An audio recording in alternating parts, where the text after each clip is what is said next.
ایک زمانے میں ایور ووڈ کے پرانے قصبے میں جو دیوار کے بلند درختوں کے درمیان آباد تھا، وہاں امیلیا نامی ایک عجیب و غریب لائبریرین رہتا تھا۔ اپنی پوری اسرار، چمک اور قدیم کتابوں کے لیے مشہور امیلیا کے پاس ایک چابی ہونے کی افواہ تھی جو اس کی لائبریری کے صفحات میں چھپے رازوں کو کھول دیتی ہے۔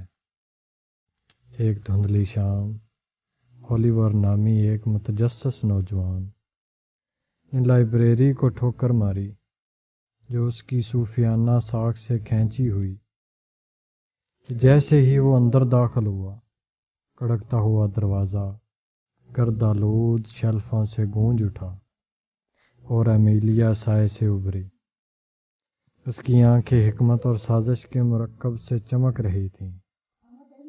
امیلیا نے اولیور کی علم کی پیاس کو محسوس کیا اور اسے ایک پرانی چمڑے سے جڑی کتاب سونپی جس کا عنوان تھا chronicles of the whispering grove.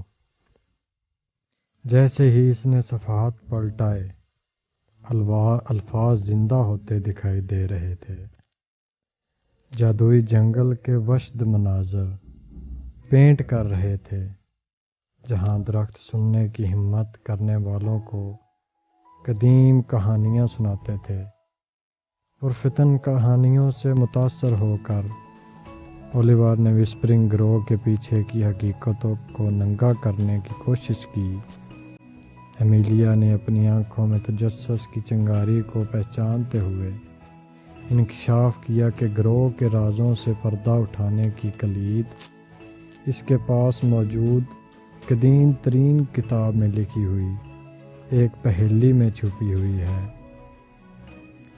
ایک جستجو کا آغاز کرتے ہوئے اولیور نے فراموش پوشیدہ خرافات میں کھوج لگایا اور خفیہ سراغوں کو سمجھایا، جس سے وہ پوشیدہ راستوں اور قدیم نشانیوں سے گزرا۔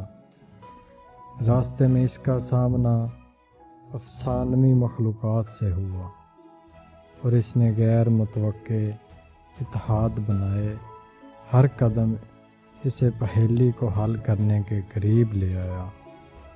جب وہ وسپرنگ گروو کے داخلی دروازے کے سامنے کھڑا ہوا تو ہوا جادو سے گونج رہی تھی۔ اولیور نے پہیلی کے آخری الفاظ سنائے اور درختوں نے ایک ہم آہنگ سرسراہٹ کے ساتھ جواب دیا۔ جنگل نے اپنے رازوں سے پردہ اٹھایا، ایک ایسے دائرے کو ظاہر کیا جہاں خواب اور حقیقت آپس میں جڑی ہوئی تھی۔ امیلیا دور سے دیکھتا ہوا مسکرایا، کیونکہ وہ جانتا تھا کہ اولیور کا سفر صرف وسپرنگ گروو کو دریافت کرنے کے لیے نہیں تھا، بلکہ اپنے اندر کے اسرار کو کھولنا بھی تھا۔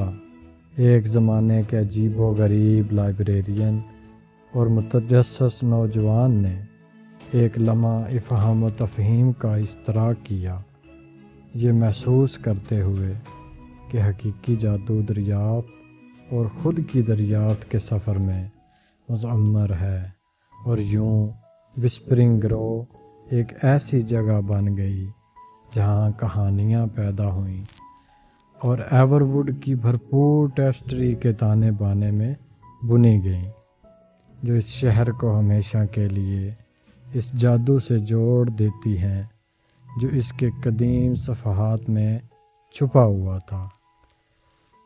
دوستو، اگر ویڈیو اچھی لگی ہو تو پلیز سبسکرائب کریں، شیئر کریں، لائک کریں۔ آپ لوگوں کا بہت شکریہ۔ اللہ آپ کا حامی و ناصر ہو۔ اجازت دیجیے، اللہ حافظ۔